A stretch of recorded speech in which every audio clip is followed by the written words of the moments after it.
పిల్లల మనసులపై ఎంతటి భయంకరమైన ముద్ర వేస్తుందో చెప్పడానికి గాజాలోని ఈ ఘటనే నిదర్శనం.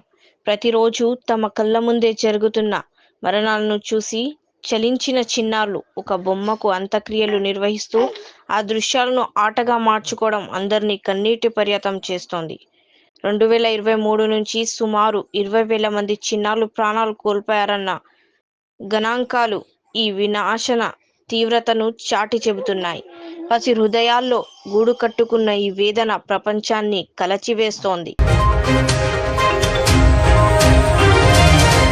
కొణిదెల నిహారిక నిర్మాతగా వ్యవహరించిన రాకాస చిత్రం నేడు విడుదలైంది. ఈ సందర్భంగా హైదరాబాద్లో ఏర్పాటు చేసిన ప్రత్యేక ప్రీమియర్ షోను మెగా కుటుంబ సభ్యులు వీక్షించారు. చిరంజీవి కుమార్తెలు సుస్మిత, శ్రీజలతో పాటు వరుణ్ తేజ్, లావణ్య దంపతులు, సాయిధరమ్ తేజ్ హాజరైన నిహారికను ఉత్సాహపరిచారు.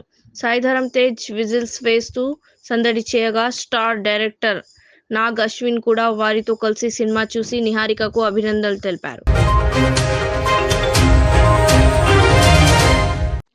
నోరు నొక్కేస్తే విజయం సాధించినట్లు కాదు. ఆమ్ ఆద్మీ పార్టీకి ఎంపీ రాఘవ్ చడ్డా సందేశం. రాజ్యసభ పార్టీ ఉపనాయకుడి పదవి నుండి రాఘవ్ను తొలగించిన ఆప్లో మళ్లీ అంతర్గత విభేదాలు. ప్రజా సమస్యలపై గలమెత్తడమే తన తప్ప అని ప్రశ్నించిన రాఘవ్. డీసీఎంను ఢీకొట్టిన గుజరాత్కు చెందిన టూరిస్ట్ బస్సు ప్రమాదంలో ఒకరు మృతి, 4గురికి గాయాలు. మార్కాపురం జిల్లా దోర్నాల సమీపంలో రోడ్డు ప్రమాదం. 40 మంది ప్రయాణికులతో విజయవాడ నుండి శ్రీశైలం వెళ్తున్న టూరిస్టు బస్సు పంచర్ కావడంతో రోడ్డు పక్కన డీసీఎంను ఆపిన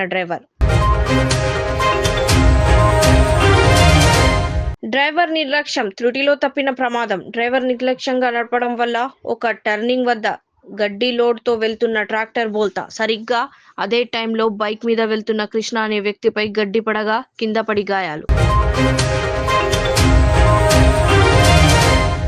డ్రగ్స్ కేసు నటి హేమను negative. Hyderabad Kondapur Quake Arena పబ్పై ఈగల్ టీం నిర్వహించిన దాడిలో సినీ నటి హేమ డ్రగ్స్ టెస్టులో నెగిటివ్ వచ్చింది.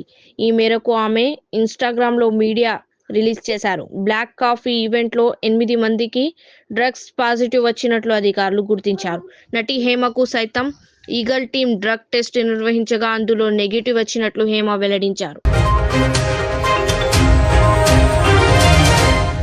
ఎమ్మెల్యే అరవ శ్రీధర్ బాధితురాలి హర్షవీణ దాడి. రైల్వే కోడూరులో నడి రోడ్డుపై హర్షవీణపై కర్రతో దాడికి దిగిన జనసేన అధికార ప్రతినిధి రాతం శెట్టి నాగేంద్ర. स्कूल तालीमी मैदान में एक नया इनकलाब, इस्लामिक और मॉडर्न एजुकेशन की अजीम दरसगाह। 23 साल तजुर्बे के बाद तलबा और तालिबात के लिए रियाज इस्लामिक स्कूल पेश करता है हिफ्ज़ कुरान, नाज़िरा कुरान, क़ायदे के अलावा नर्सरी ता 10वीं जमात तक के तालीम का बेहतरीन नज़्म। बच्चों के लिए हॉस्टल की सहूलत, मुस्तहिक़ तलबा के लिए खुसूसी रियायत, तलबा और तालिबात के लिए अलहदा क्लासेस के माकूल नज़्म, खुसूसी computer classes, hardware and software training. बच्चों में तहरीर और तकरीरी सलाहियतों को उजागर करने के लिए हफ्तावारी प्रोग्राम, काबिल और मुशफ़िक़ असातिज़ा इकराम की निगरानी में बेहतरीन तालीम नज़्म। सुबह 8 बजे तक शाम 4:30 बजे दाखिले जारी हैं, उजलत कीजिए। Riyaz Islamic school, opposite lane, new SR petrol pump, Vattepally, Hyderabad.